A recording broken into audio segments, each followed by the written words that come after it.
আচ্ছা, এমন একটা জ্ঞানের কথা ভাবুন তো যা আবিষ্কার করতে হলে আপনাকে প্রথমে নিজেকেই হারিয়ে ফেলতে হবে। এটা এমন এক রহস্যময় পথ যেখানে সত্যকে জানতে হলে নিজের আত্মার একেবারে গভীরে ডুব দিতে হয়। এই আলোচনাটা তাদেরই জন্য যারা সেই পরম সত্যের মুখোমুখি হতে চান। নবম শতাব্দীর এক বিখ্যাত সুফি সাধক বায়জিদ আল বেস্তামি ঠিক এই কথাটাই বলেছিলেন। তার এই উক্তিটা কিন্তু তাসাউফের একেবারে মূল রহস্যটা আমাদের সামনে তুলে ধরে। মানে এমন একটা রূপান্তর যেখানে নিজের সত্তাকে পুরোপুরি ঝেড়ে ফেলতে পারলেই পরম সত্যের দেখা মেলে। কিন্তু কিভাবে কাজ করে এই পথটা? তাহলে আসল কথায় আসা যাক। এই যে আমরা তাসাউফ বা সুফিবাদ নিয়ে কথা বলছি, জিনিসটা আসলে কি? এটা কি ইসলামের কোনো আলাদা শাখা, নাকি এর ভেতরেই লুকিয়ে থাকা এক আধ্যাত্মিক জগৎ? চলুন এই রহস্যটা একটু ভেদ করা যাক। দেখুন, প্রথমেই একটা ভুল ধারণা ভেঙে দেয়া যাক। তাসাউফ কিন্তু ইসলামের কোনো আলাদা দল বা ফেরকা নয়, বরং এটাকে বলা যেতে পারে ইসলামের আধ্যাত্মিক হৃৎপিণ্ড, মানে এর ভেতরের রূপটা। এটা কোনো নিয়মকানুনের তালিকা না, এটা হলো সৃষ্টিকর্তার দিকে এক গভীর ব্যক্তিগত যাত্রা। তাহলে মূল ব্যাপারটা কি? সোজা কথায় আত্মশুদ্ধি। সুফিরা দুনিয়ার মোহমায়া থেকে নিজেদের বাঁচিয়ে নাফস বা অহংকে কন্ট্রোল করার চেষ্টা করেন। কেন? যাতে আত্মাটা একদম পরিষ্কার হয়ে সৃষ্টিকর্তার কাছাকাছি পৌঁছাতে পারে। এর চূড়ান্ত লক্ষ্য হল নিজের আমিটাকে পুরোপুরি শেষ করে দেওয়া, যেখানে নিজের আর কিছুই থাকে না, শুধু সৃষ্টিকর্তার অস্তিত্বটাই বাকি থাকে। এখন এই যে ভেতরের যাত্রা, এটা কিন্তু কোনো এলোমেলো ব্যাপার না।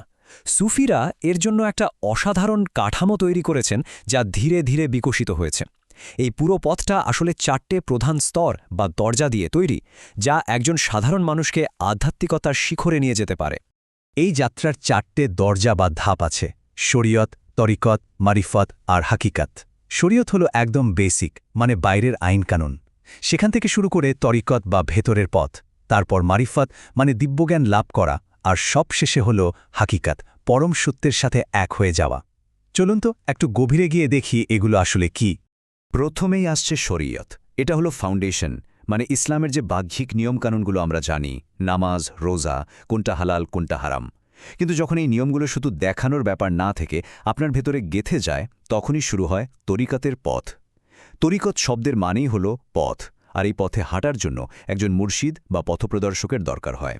এইবার কিন্তু ব্যাপারটা খুব ইন্টারেস্টিং হতে যাচ্ছে। মারিফতের স্তরে এসে বইয়ের জ্ঞান, মানে পুঁথিগত বিদ্যা আর কাজ করে না। এখানে শুরু হয় সরাসরি উপলব্ধি, অন্তর দিয়ে সৃষ্টিকর্তাকে জানা। আর একদম শেষে হাকিকাত, যেখানে সাধক আর সত্যের মধ্যে কোনো তফাতই থাকে না। জ্ঞানের মৃত্যু আর সত্যের জন্ম ভাবা যায়? ভাবুন তো, এই যে এত কঠিন, এত রহস্যময় একটা পথ, এটা কি একা পাড়ি দেওয়া সম্ভব? প্রায় অসম্ভব।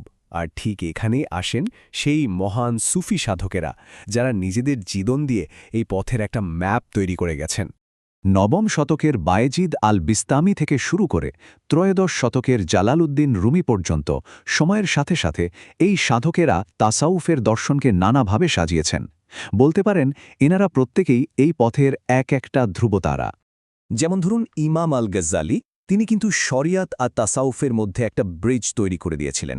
আবার ইবনে আরাবি দিলেন ওয়াহদাত আল উজুদের মতো এক গভীর ধারণা, মানে সবকিছুর অস্তিত্বের পেছনে আছেন একজনই, আর বাকি সব তারই প্রতিফলন। আর রুমি, তিনি তো দেখালেন ভালোবাসার পথ, ঐশ্বরিক প্রেমের মাধ্যমেই সৃষ্টিকর্তার কাছে পৌঁছানো যায়। আচ্ছা, এবার আমরা তাসাউফের সম্ভবত সবচেয়ে গভীর আর বিতর্কিত একটা জায়গায় ঢুকতে যাচ্ছি। এর নাম হলো ফানা এবং বাকা। হাকিকাতের স্তরে এখানেই সাধকের আমি সত্তার মৃত্যু ঘটে। দশম শতাব্দীর সুফি মনসুর আল হাল্লাজ, তিনি এমন এক কথা বলে বসলেন যা পুরো ইসলামী বিশ্বে লিটারেলি একটা ঝড় তুলে দিয়েছিল। আনাল হক, আমিই সত্য। বুঝতেই পারছেন, বাইরে থেকে শুনলে এটাকে সরাসরি ঈশ্বরত্ব দাবি করার মতোই শোনায়, আর এর পরিণতিও ছিল ভয়াবহ। তাকে মৃত্যুদণ্ড দেওয়া হয়েছিল। কিন্তু আসল প্রশ্নটা হলো, হাল্লাজ কি আসলেই ঔদ্ধত্য থেকে নিজেকে খোদা দাবি করেছিলেন, নাকি এটা এমন এক গভীর আধ্যাত্মিক অবস্থা ছিল যা আমাদের সাধারণ চিন্তার অনেক বাইরে? এই স্লাইডটা দেখুন, কি দারুণভাবে ব্যাপারটা পরিষ্কার হয়ে যাচ্ছে। পরবর্তীকালের বড় বড় সুফিরা হাল্লাজের ওই অবস্থাকে কিভাবে দেখেছেন। ইমাম গাজ্জালি বলছেন এটা হলো ঐশ্বরিক ঘোরের মধ্যে বলা কথা। ইবনে আরাবি ব্যাখ্যা করছেন সত্য আমার মধ্যে দিয়ে প্রকাশ পাচ্ছে। আর রুমি বলছেন এটা হলো ঐশ্বরিক প্রেমে মাতাল হয়ে যাওয়ার অবস্থা।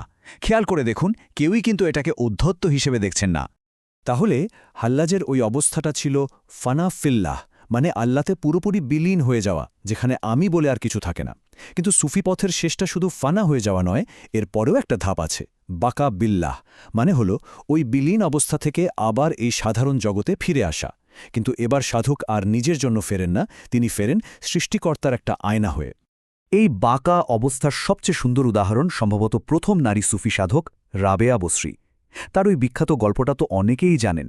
হাতে আগুন আর পানি নিয়ে তিনি বলছিলেন, আমি এসেছি বেহেশতে আগুন লাগাতে আর দোজখের আগুন নেভাতে, যাতে মানুষ ভয় বা লোভে নয়, শুধু ভালোবাসার জন্য আল্লাহর ইবাদত করে। ভাবা যায়, পুরস্কার বা শাস্তির কোনো চিন্তাই নেই, আছে শুধু নিখাত ভালোবাসা। কিন্তু একটা প্রশ্ন তো আসেই, তাই না? যদি এই জ্ঞান এতই উঁচু দরের হয়, তাহলে সুফিরা কেন এটাকে এত লুকিয়ে রাখতেন? কেন এটা সবার জন্য খোলা বইয়ের মতো ছিল না? আসলে এর পেছনে বেশ কয়েকটা কারণ ছিল। সুফিরা ভাবতেন অপ্রস্তুত একটা মনের জন্য এই পরম সত্যের তেজ সহ্য করা প্রায় অসম্ভব। এতে হিতে বিপরীত হতে পারে, মানসিক ভারসাম্যই নষ্ট হয়ে যেতে পারে, যেমনটা হয়তো হাল্লাজের ক্ষেত্রে হয়েছিল বলে অনেকে মনে করেন। তাই তারা এই জ্ঞানটাকে একটা উপহারের চেয়েও বড় পরীক্ষা হিসেবে দেখতেন, যার ভার সবাই বইতে পারে না। শেষ পর্যন্ত পুরো তাসাউফের যাত্রাটা আসলে নিজেকে আবিষ্কার করার জার্নি। কারণ হাদিসেও তো বলা হয়েছে যে নিজেকে চিনেছে সে তার রবকে চিনেছে। এই যে নিজের ভেতরের যাত্রা, এটাই আসলে ইসলামের সেই গোপন জ্ঞান। এখন আমাদের ভাবার পালা। আজকের এই যুগে যখন কোয়ান্টাম ফিজিক্স, আর্টিফিশিয়াল ইন্টেলিজেন্স এগুলো আমাদের বাস্তবতার ধারণাটাই নাড়িয়ে দিচ্ছে, তখন হাজার বছরের পুরনো সুফিদের এই আধ্যাত্মিক জ্ঞান আমাদের জন্য কতটা প্রাসঙ্গিক? এটা কি আমাদের নতুন কোনো পথ দেখাতে পারে, নাকি এটা কেবলই ইতিহাসের একটা অধ্যায় হয়ে থেকে যাবে? উত্তরটা হয়তো আমাদের প্রত্যেককে নিজের ভেতরেই খুঁজতে হবে।